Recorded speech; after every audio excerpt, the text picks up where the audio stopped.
Well, good morning. I am Felicia Keenan, a strategist with Association Laboratory, and I come to Association Laboratory with over 20 years experience in the association arena.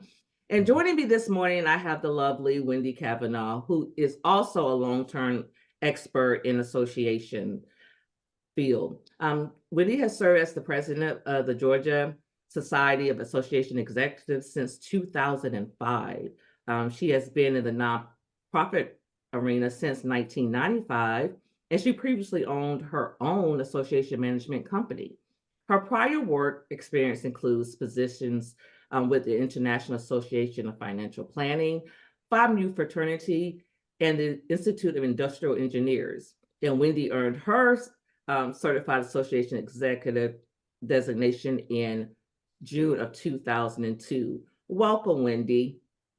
Thank you, Felicia. I'm delighted to be with y'all today to talk about the future of leadership. Oh, thank you so much. Wendy, I think I first met you back in 2016 when I took my first association management job here in Georgia. And even then, I remember attending my first conference with GSAE.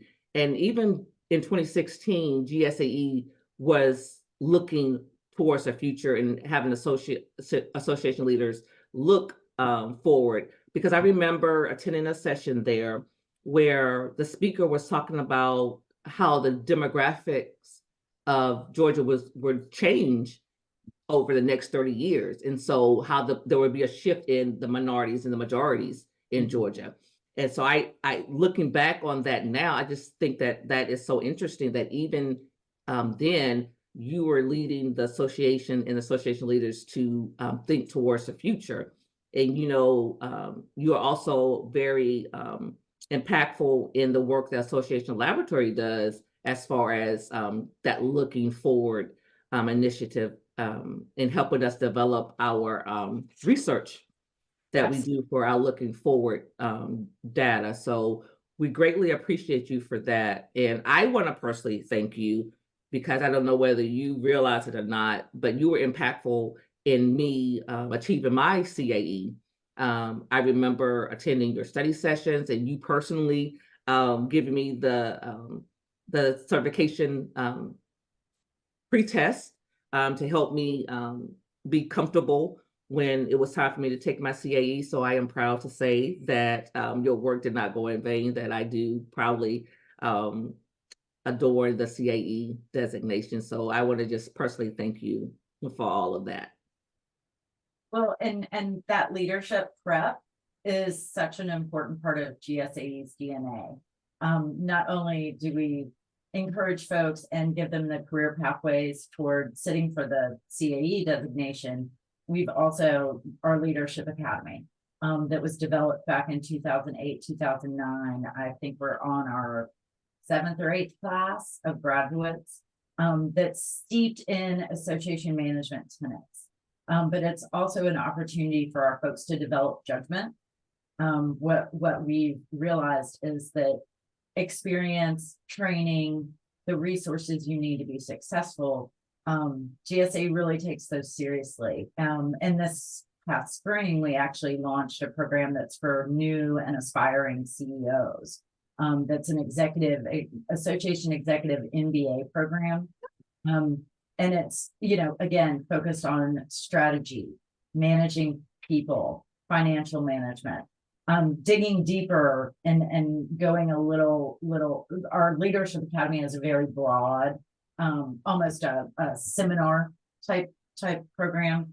Whereas the AE MBA really gets into the nuts and bolts of, how profit and loss sheets. So many of our members who are in positions of leadership, they didn't necessarily still go to college or to a post-secondary program to be an association manager. And so we're trying to fill in some of those gaps that come from somebody like me whose first job was as a newsletter editor that happened to work for an association. So we're really proud of the career pathways that we're trying to show folks to help them be better professionals and to help them grow. being a model of innovation. When you talk about the demographics, y'all association managers need good data to know what's next. I know you've heard about what people do in a vacuum of Yes. information. Mhm. We want to make sure there's not a vacuum of information and data, and the dashboard that you mentioned from Association Laboratory. We're certainly sending our members there to help them benchmark, but at the same time to help them plan. Strategic planning. I'm very proud of the community in that when I started in 1995, we still had 3-inch binders. Yes. And you'd get handed it perhaps as you were moving up in your career. And then you'd have to go wash your hands because it was so dirty and dusty from sitting on that shelf, literally.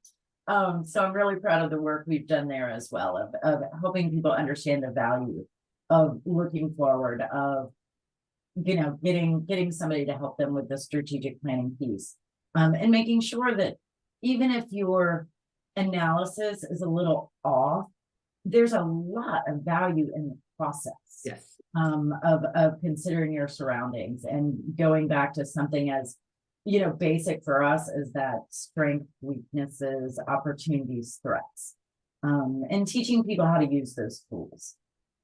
So, and I echo everything that you said, and thank you so much for that feedback. And again, thank you for the help that you provide Association Laboratory and association leaders everywhere. And I can say personally that you have definitely made a significant impact on my journey as an association professional. So as you may or may not know, that February 2024 will be Associations Laboratory's 25th anniversary. And so in celebration, as we do, we wanted to provide a service to associations. And so we are doing activities surrounding the theme of lessons in leadership.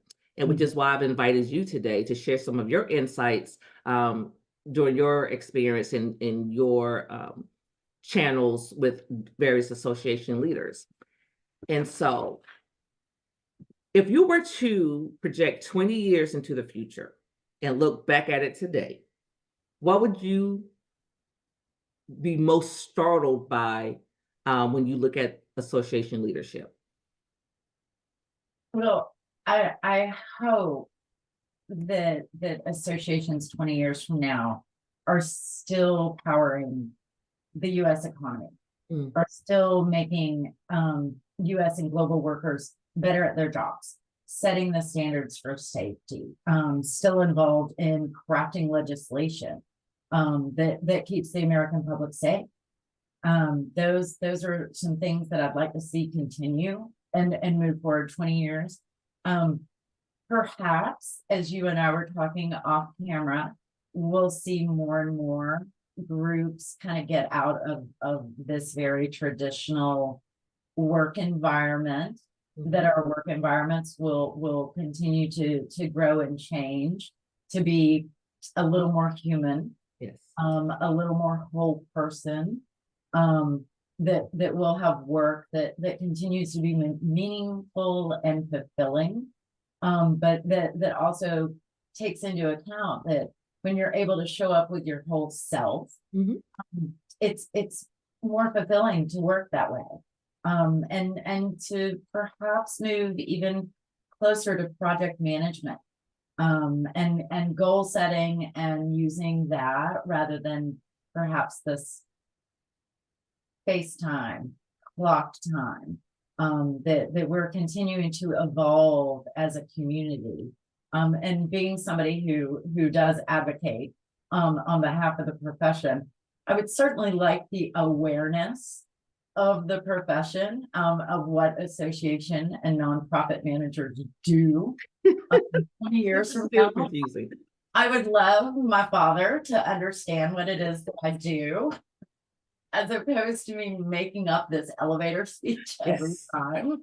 And so I'd really love to see the continued growth and professionalization of what we do, and the impact that we have positively in our communities, in our states, in our regions, and across the country.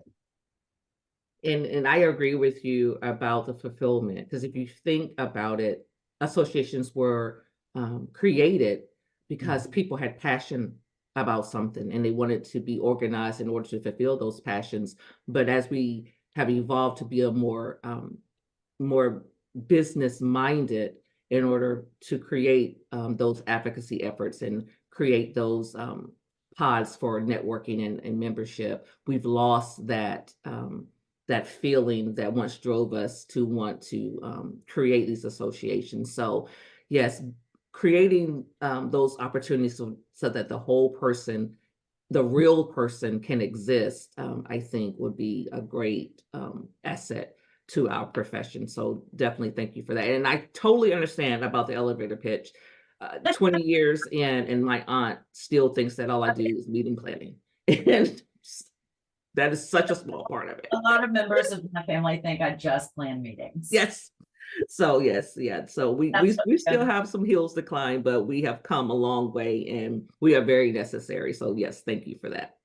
Well, and one of the just to kind of springboard off of what our workplaces look like. The other thing that I would love to see in 20 years would be that associations continue to grow, new associations continue to pop up in response to a new way of working, a new field, a new profession.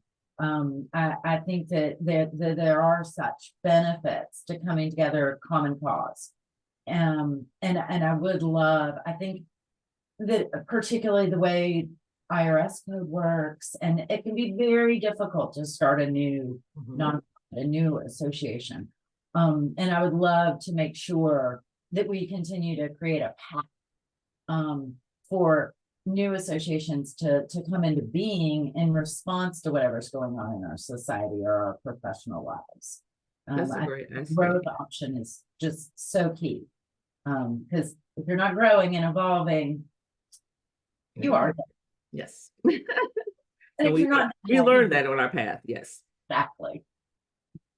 Associations Laboratory sector research has identified eliminating boundaries for information, money, competency by technology, disrupting historical behaviors by COVID, and increasing competition from for-profit organizations. Together, these factors are disrupting traditional association models. What is the most significant observed threat to association leadership, and how can it be turned into an opportunity, you feel? I do worry about succession planning. Absolutely. I worry about brain drain in our communities. GSAE, just in the last year, now that the economy's improved, we're seeing more retirements. We're seeing long-term leaders that are retiring, that are leaving their organizations. That succession planning piece, I think, can get really tricky to talk about, both the CEO succession planning, because perhaps the CEO doesn't want to have that conversation with their board. You know, we haven't really been trained to talk. How do you talk to your board about who follows you?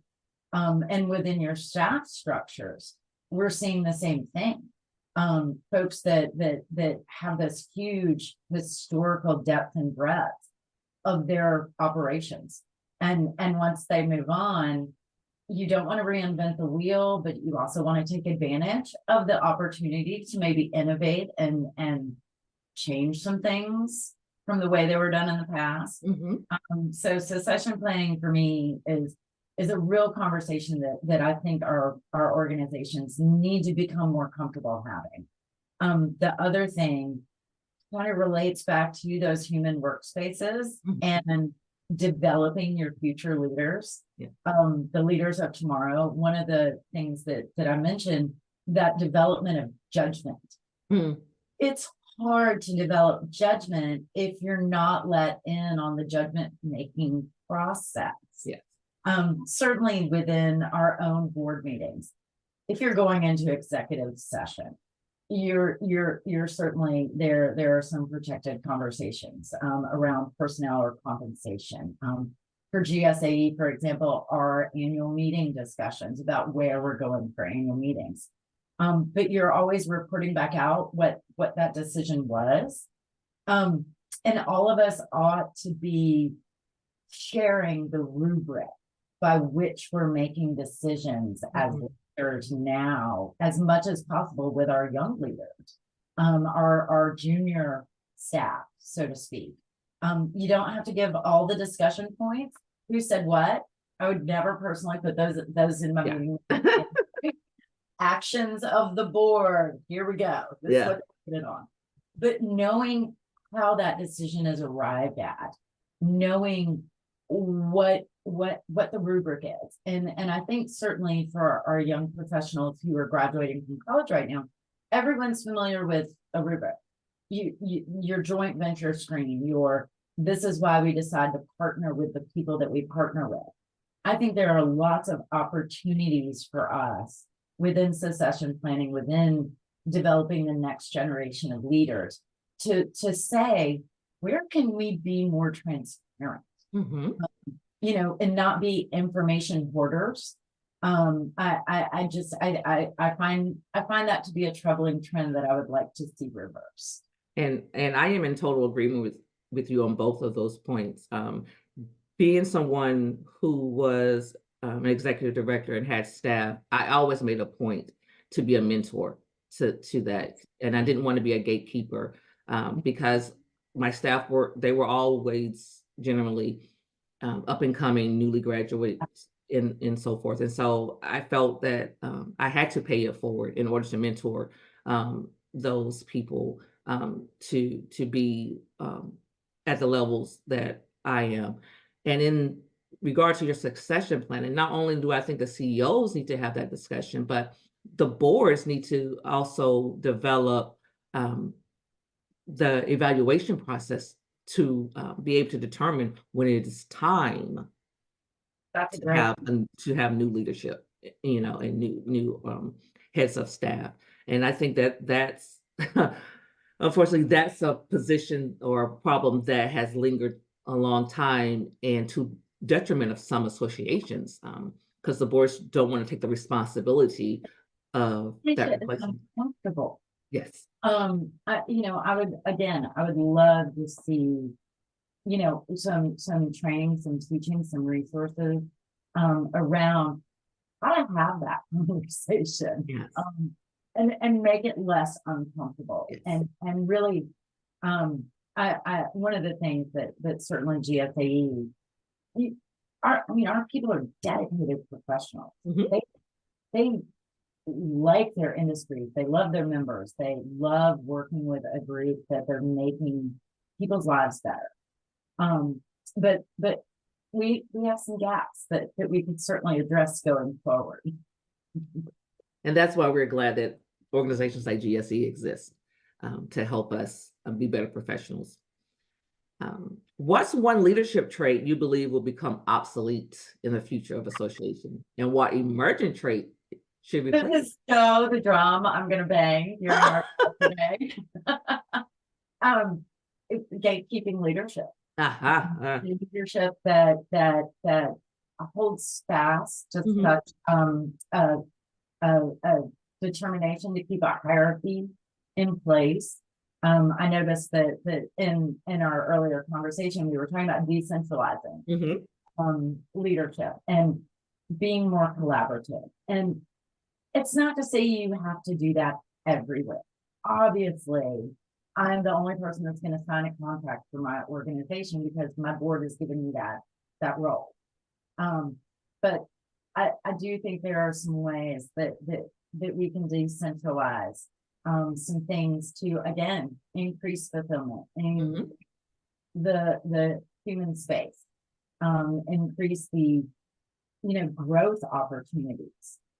That gatekeeping and a strict hierarchical sense of organizational management, I would not miss that going in our community at all.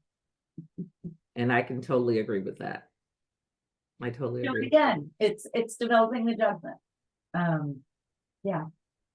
And so what emerging trait do you feel can help with that? Oh, you know, is it normalizing hybrid? Is it Hmm. normalizing virtual? Is it Hmm. normalizing even an office space that says you're coming in and out as the work warrants? I certainly have members that pre-COVID were on the road all the time, crisscrossing the state, crisscrossing the southeast. We're seeing some of that come back, Hmm. and so the emerging trade I'd like to see is, you know, an increase in matching people's strengths and interests with the role they need to play for the organization to be successful. I'm a big fan of assessments, Hmm. in that but an assessment to me has two parts. It's you being assessed on your work, but also that conversation of what are your goals? Right. Where do you want to go next? How do we get you there? I think it's irresponsible for an organization to put people in a round hole and say you're going to stay here for 30 years. Hmm. Wait, what's the fun in that Yeah. anymore? And so, you know, Yeah. trying to help people in their evolution of growth. That's really, and of course, I, I mean, always we want execs that are demonstrating care of both their members and their employees, their staff. Um, yeah. I totally agree.